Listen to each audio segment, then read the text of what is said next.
Hello and welcome back to Engaging Conversations. I'm your host, Leon Goldsman, and it's been nearly 6 months on from the tragedy at Bondi Beach. Many Australians are still processing the heartbreak of what occurred and the conversations about division and social cohesion that have followed. But today's conversation is not about politics, blame, or asking people to take sides over conflicts happening overseas. At its heart, this is a conversation about humanity. And before we begin, a sincere thank you to our supporters and sponsors, particularly Nepean Advanced Rehab and Allied Health Centre, Bondi District's Chamber of Commerce, and the Lake Mac Business and Focus for helping make conversations like this possible. My special guest today is Rabbi Yossi Friedman, known to many as Rabbi On Demand. Through his work, Yossi brings comfort, connection, and support to people from all walks of life, wherever they may need it most. And personally, I have to say that I'm genuinely in awe of the great work that Yossi does for the community through his humility, consistency, and care for others. But what moves me most in this conversation were the stories of kindness, courage, and everyday heroism that emerged during the difficult times. Stories of Australians from different backgrounds and faiths simply showing up for one another when it mattered most. Yet also this episode is for everyone.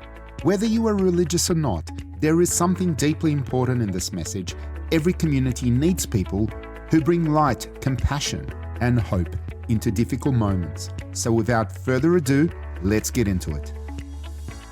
Hi, I'm Rabbi Yossi from Rabbi On Demand. Well, thank you, Leon, for having me here. I've known you for quite a long time now, and I'm also in awe of the work that you do tirelessly for the community. And I used to be a synagogue rabbi growing up here in the Bondi region, Dover Heights area. I grew up always attending synagogue since I was 6 years of age. My dad would take me to synagogue every single day.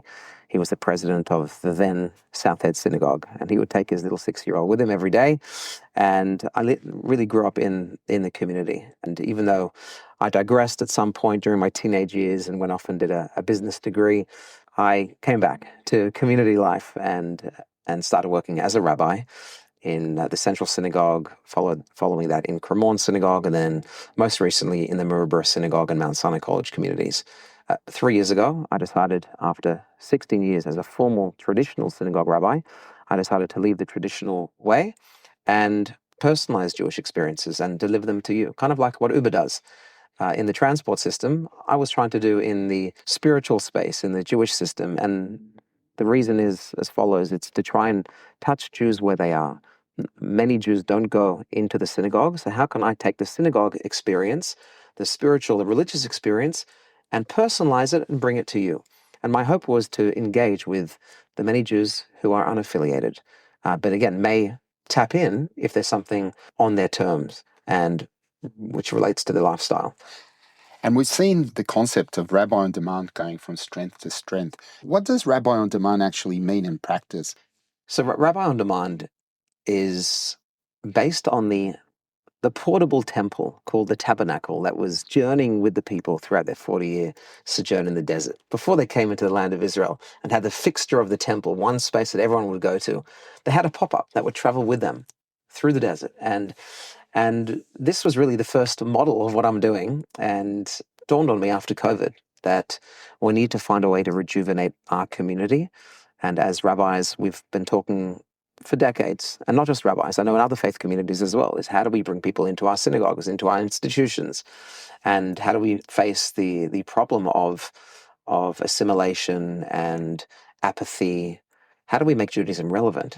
And so that was my thinking at the time coming out of COVID. It's through intimate, small, personalized Jewish experiences that during COVID we started to experiment with, because we couldn't have the large synagogue spaces open, but we were doing some very small, intimate gatherings in people's homes or out in the parks. And that proved to be quite successful. We saw Jews that we didn't see in many years coming into the synagogue, but were connecting in other ways. And so that really kind of laid the foundation for what became Rabbi On Demand, which is the rabbi who is not assigned and fixed inside walls, but can travel and take the magic that you'll find in a synagogue and bring it to your doorstep. Well, Rabbi, our paths have crossed many, many times In fact, more so recently than before. And, I've seen you at weddings, at funerals, informal mentoring sessions, providing spiritual care today down the beach. I mean, this is something that people may not have realized if it was just following a traditional sense. But as you explained it, you're thinking outside the box. And we've seen that many Australians identify as non-religious, yet still seek meaning, belonging, and moral clarity. We've seen that, especially following the events of December the 14th. How can the work of a rabbi resonate with people who don't identify as Jewish or even religious at all? I believe that as Jews, we have deep values and traditions, customs that have been passed on to us for thousands of years. We're still here today, the oldest uninterrupted line of tradition and religion, more than 3,500 years. And we're still here keeping those same customs and those same traditions. And really the bedrock, Judeo-Christian values, Christianity, Islam, comes from the bedrock of Judaism. And so, the 10 Commandments, the 7 Noahide laws, commandments that really are about human dignity and freedom and the freedom of the human spirit. And we're created in the likeness of oneness, of the one God, the one creator. And a lot of these values underlie Western civilization that we enjoy today. And so I suppose we've enjoyed for many, many centuries as well. We have for many centuries, but yet, as Jews, we have faced persecution, and there are a number of thoughts as to why that is, why the messenger of light and values is then persecuted, which maybe we can do at another time.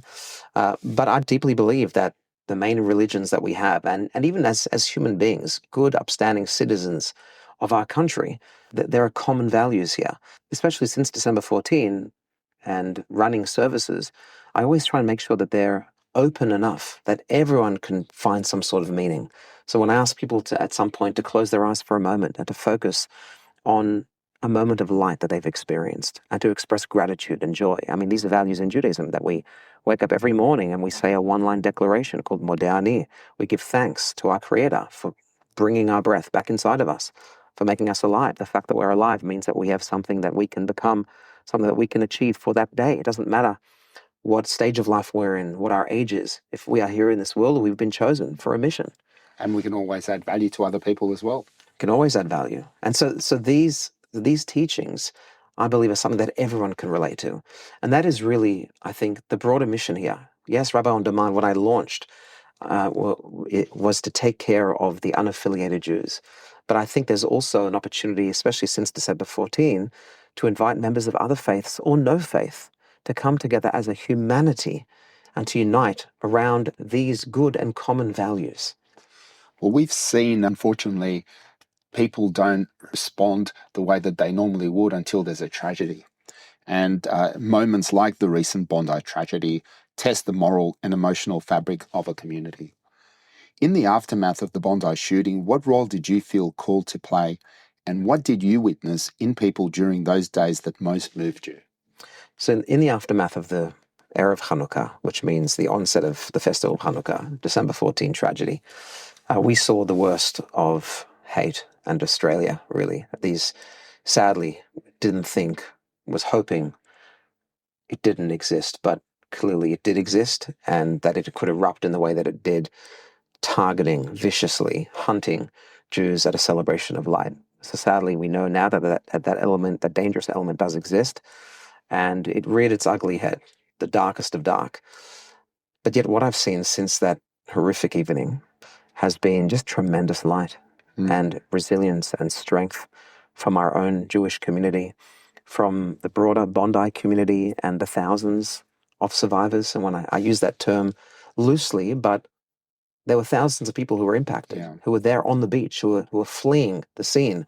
Thousands were impacted. There were thousands of survivors. Well, that was the first year I didn't go. I mean, every year I was there. I even spoke to Ellie Schlanger, who was one of the victims. So between you and I, we knew most of the victims and the families as well. So it strikes us much closer to home than most people. But, I spend a lot of time in Lake Macquarie. I live there, but I also travel around different regional parts of New South Wales. The feeling that we have here in Bondi People feel it. You see people mourning. You see the candles on the windowsills. You can see it in the community groups in Morisset and surrounding areas. So people, whether they're Jewish or not, they are standing with us. They are standing with the community. The sad thing is that a lot of people are afraid to speak out. And perhaps that was one of the reasons why we're seeing so much anti-Semitism, and not just anti-Semitism, but animosity and hatred towards other cultures as well, because not enough people are standing up, speaking out. Yeah, and that's what we've seen, is that in the past 10 weeks there has been this incredible time where people of different faiths and backgrounds and organizations and communities have actually flowed through the memorial area genuinely and crying with us and embracing us and standing as fellow Australians in this tragedy that targeted all of us. Because if one of our minority or one of our community groups is attacked, it's an attack against the entire fabric of our Australian society. It sure is. And we have seen that unity, and that's what motivates me now. Is I don't want to lose that, and the togetherness that we've seen. We've got to continue. We've got to move forward, not move on, forget what happened. And we also can't just be stuck in the past as well. We have to feel and ingest what happened, but then move forward from this stronger and more united together, because that is how we will ensure that it will never happen again. Yeah. Is, as you said, if we find our voices.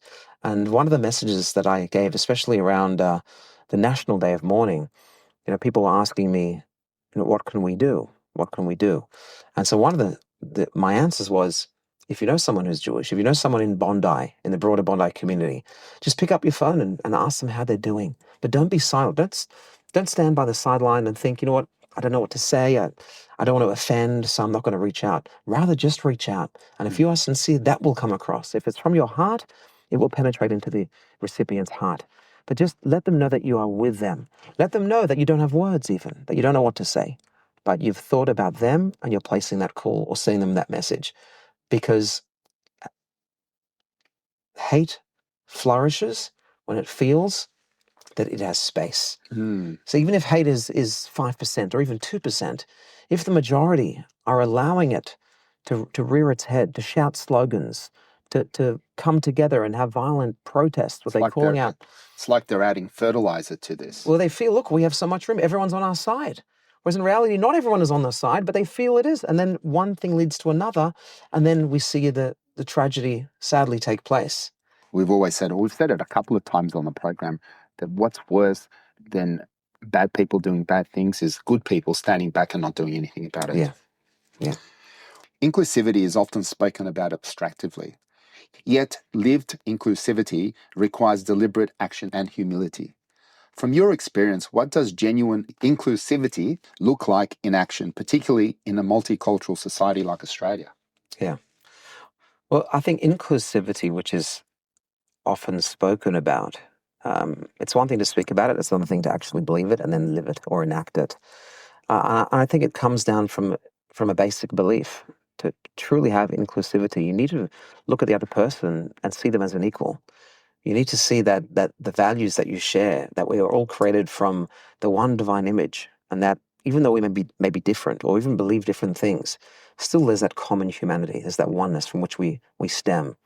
And if we can see that in the other person and value who they are for who they are and for what they represent, and be genuinely curious to connect with them, then I think everything that will flow from there will be in that spirit. It's about genuinely wanting to form a connection. And what I've seen from this moment of December 14 is genuine connection, is people showing up for each other, where what you believe, what the color of your skin, what you're wearing, what your socioeconomic position, none of that matters. What matters is that we are sharing a lived experience on this planet. We're fellow human beings. And that is what is most important. So I think if we can come and treat each other and look at each other from that perspective, that we're all equals in this earth, and how can we genuinely learn from each other and inspire each other, then whatever flows from there will be inclusive. Well, the one word that comes to mind is respect. It all really begins with respect. Yeah. Well, I think respecting is the first step. The next step is to actually form a connection.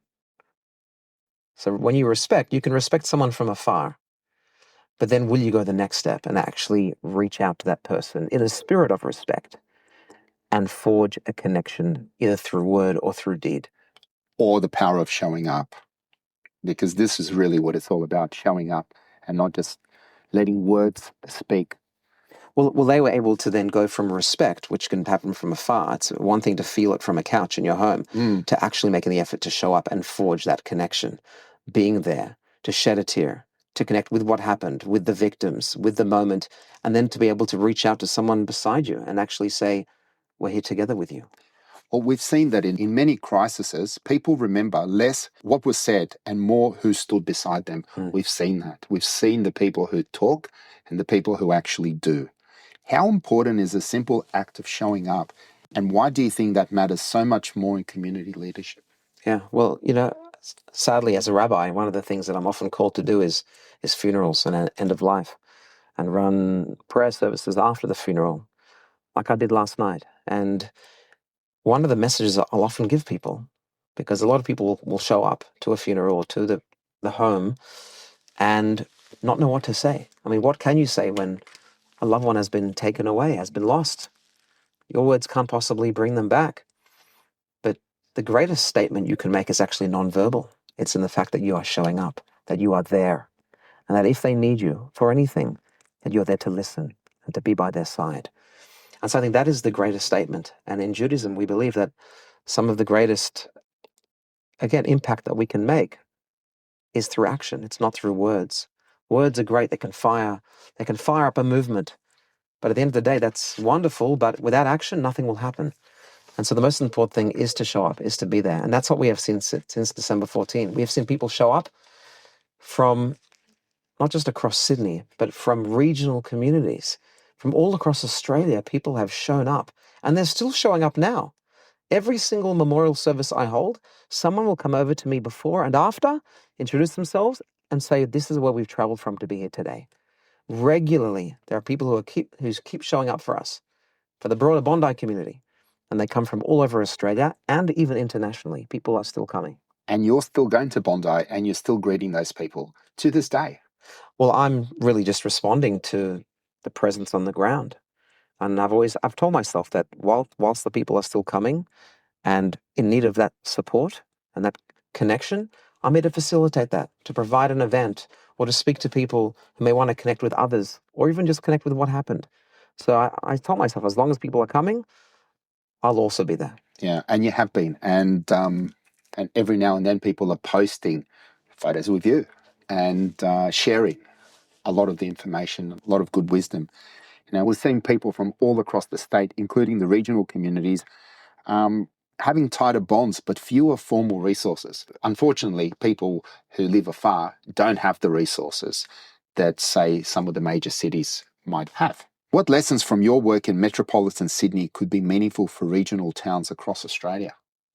So what I feel, can be applied from the work that I'm doing here on the ground is that just because you can't get somewhere physically or maybe a challenge doesn't mean that you can't be involved somehow and show your support or have that connection. Okay, so obviously the most powerful connection is being there in the flesh. But there are so many other ways. You can keep sharing the stories, share the names of the heroes that we lost. I call them heroes, not victims. Many of them, they represented the best of Australia. So many of them were not running away, but running towards to save others. Yeah. True heroes, true wonderful Australian stories, not only in how they lived their lives, but in how they lost their lives. So you can share their stories. You can pick up the phone or send a text message or become part of a movement of light. To me, what's been most inspiring is how particularly the Jewish community have responded to this tragedy. They've responded not by calling out in vengeance or calling for retaliation against anyone, but they've been calling out to form a revolution of light. Yeah. And the message has been, do a good deed for your neighbor. Fulfill the mitzvah. Yeah, mitzvah. There's actually a national campaign called One Mitzvah for Bondi. Yeah. And there's a website. I was on there the other day looking through some of the things people are posting on there, posting their good deeds that they're It's pretty incredible, isn't it, when you think about it? It's amazing. But I think it's based on the idea that where your focus goes, what you focus on in life becomes your reality. And so if we can ensure that everyone around the country is focusing on goodness and doing a good thing for their neighbor, then truly we can oust the darkness, which is what the attackers represented, darkness. And we can do that through increasing in light. So no matter where you are, you can connect with what's happened, either through finding out the stories, through sharing a message or a tribute, or grassroots level in your community, ensuring that there is no space for hate. As we said earlier, hate flourishes when there's a vacuum, when good people don't rise and represent light. So in whatever community you are a part of, you can become an ambassador of light. You can become a branch of that menorah that they tried to prevent us from lighting at the Hanukkah event. The festival of Hanukkah, we light a 9-branched candelabra called a menorah. But we can have offshoots of that menorah. Every regional community can become a branch of light, and then darkness will have no space to flourish. We have seen from these recent events that Australia's strength lies in its diversity, yet misunderstanding can easily arise. And we've seen that too. What have you learned about building trust across religious and cultural lines? What we've seen since the December tragedy on the ground, in terms of showing across cultures and challenges or opportunities that may arise, what we've seen has been incredible unity where it hasn't actually made a difference what background, affiliation, political leaning, faith group you're a part of. People were showing up together as one humanity. And again, I believe if that's how you present yourself, as just a good human being who cares about others with empathy, then the connections will be forged and diversity will actually work.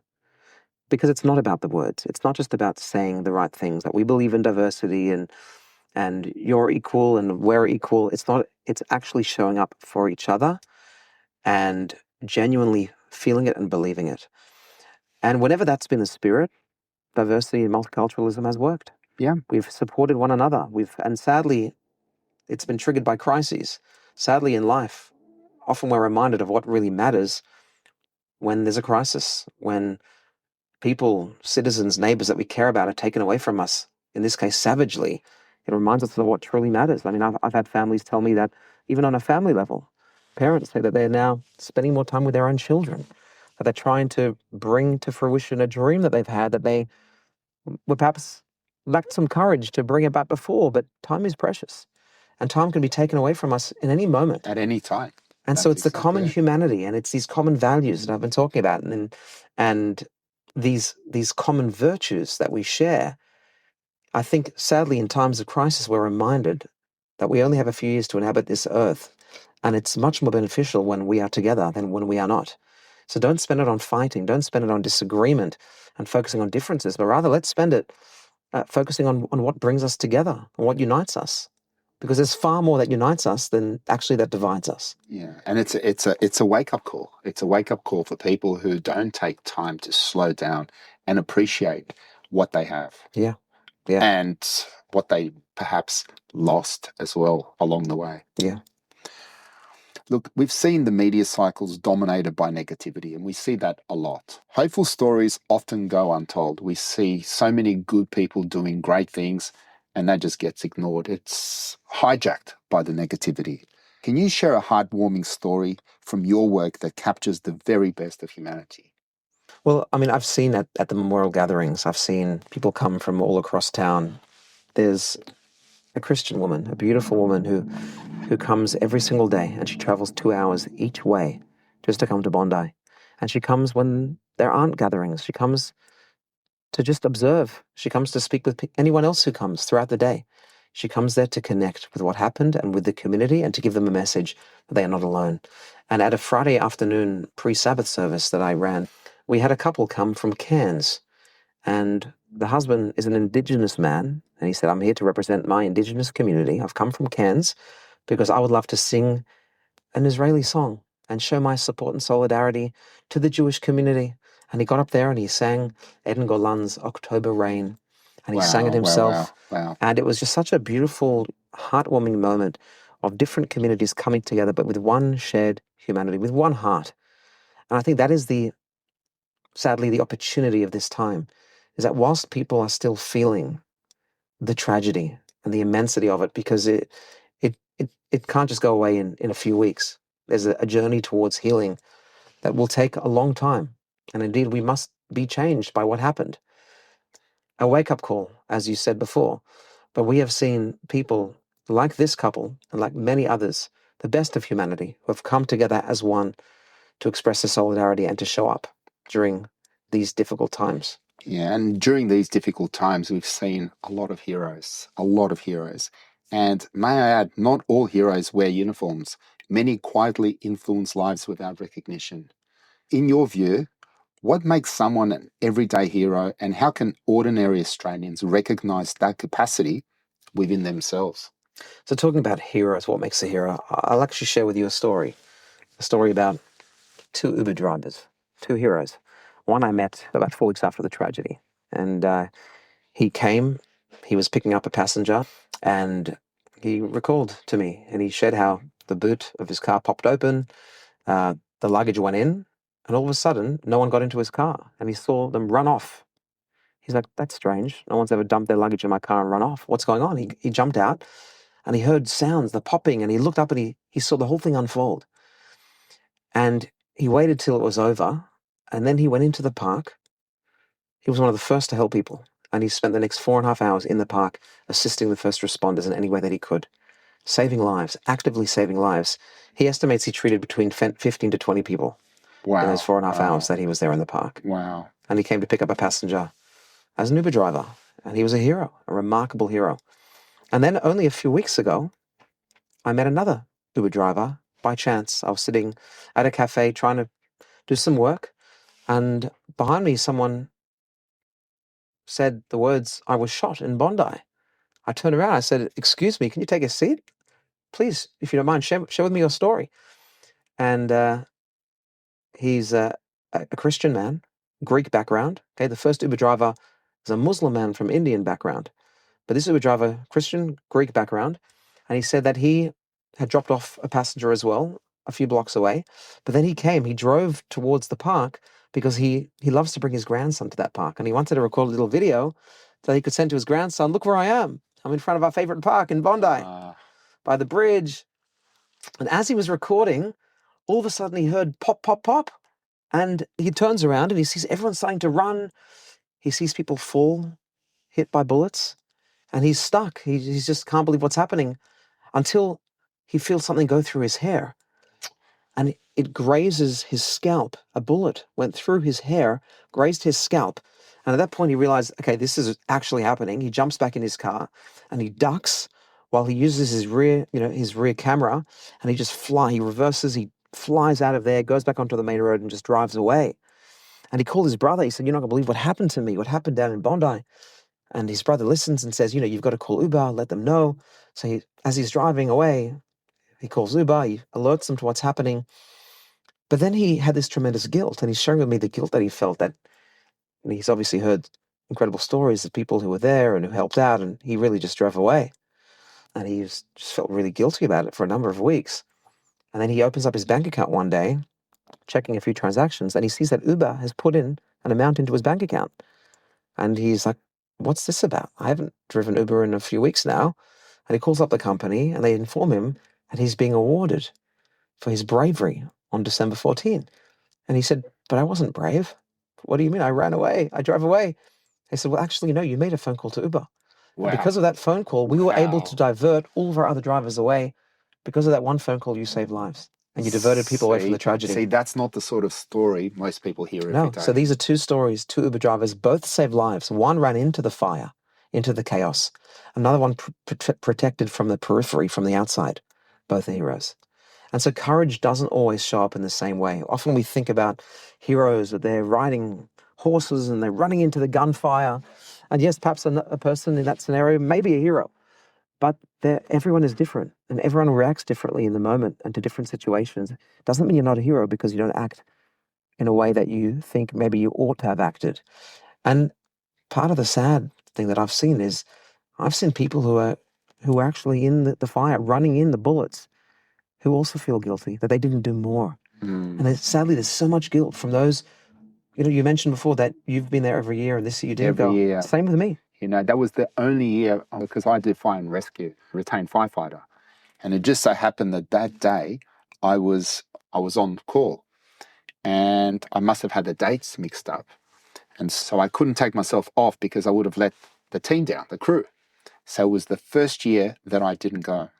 I'd normally go there, present, speak. Sometimes I'd speak on behalf of the Russian-speaking community. Other times I'd have MPs ask me to read out a couple of things when I was on council.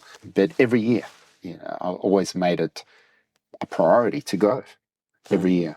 Yeah. So this is the one time I didn't go. Yeah. I felt guilty as well. And thank God you weren't there. And yes, you felt guilty, and I felt guilty, and so many others. There's so much guilt by those who weren't there, those who could have been there, those who actually were there.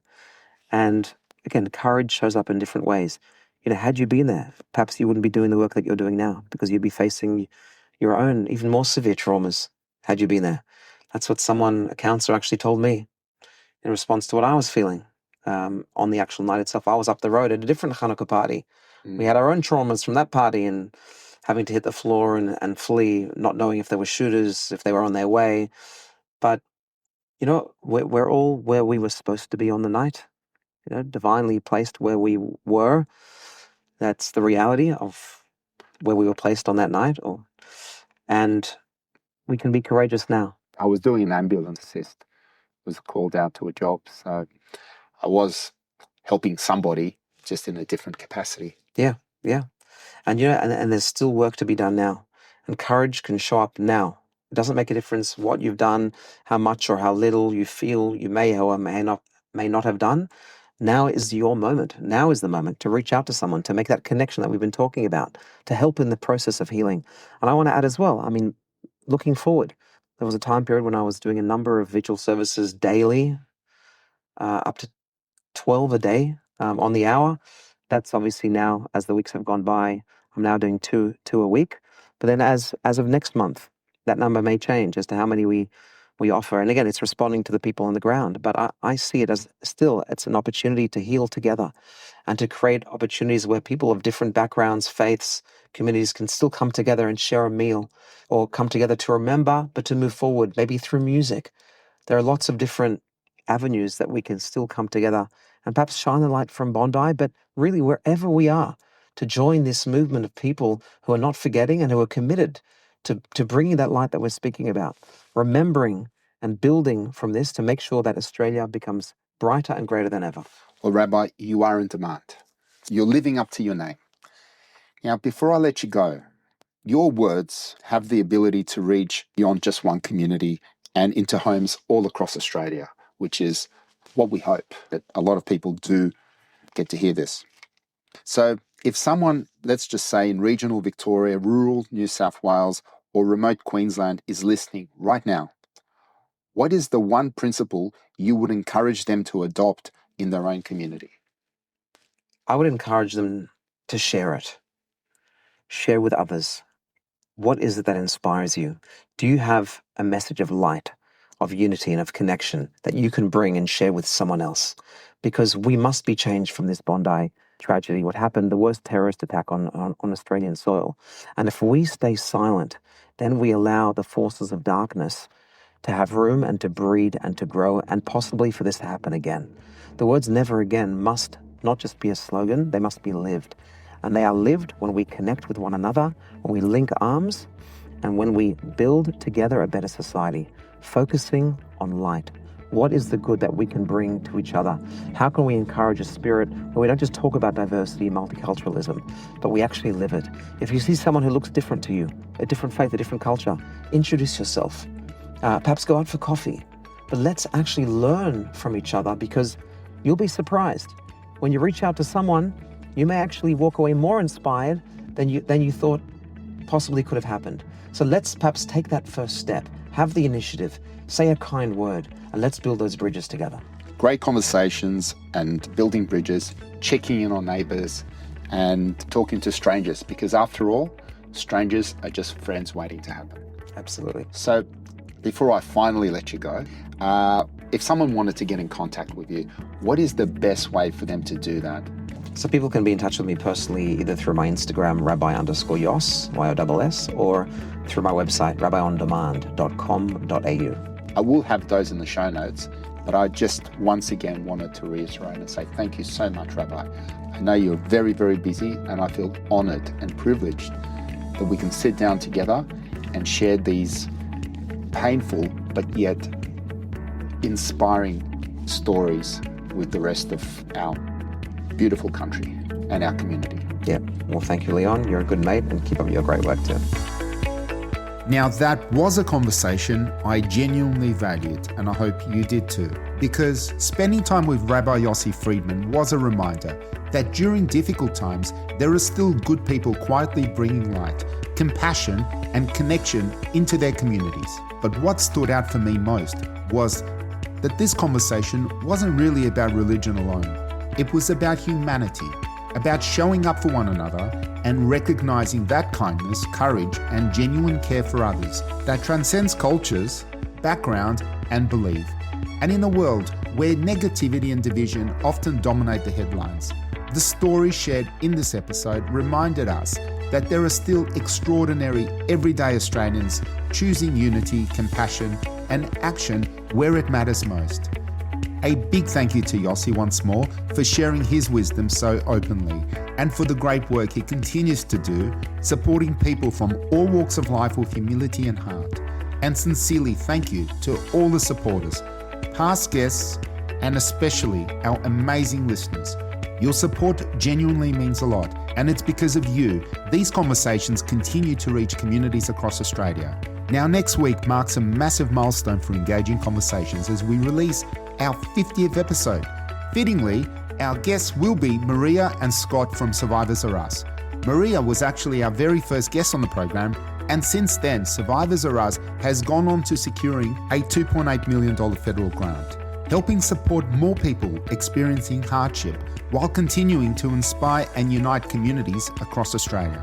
I also encourage people to look into the New South Wales government initiative One Mitzvah for Bondi, encouraging simple acts of kindness and community spirit in response to tragedy. The link will be provided in the show notes. So if you haven't already, please follow the program, share it with someone who may benefit, and stay connected. I'm Leon Goldsman. Until next time, stay connected, stay compassionate, and let's keep building stronger communities together.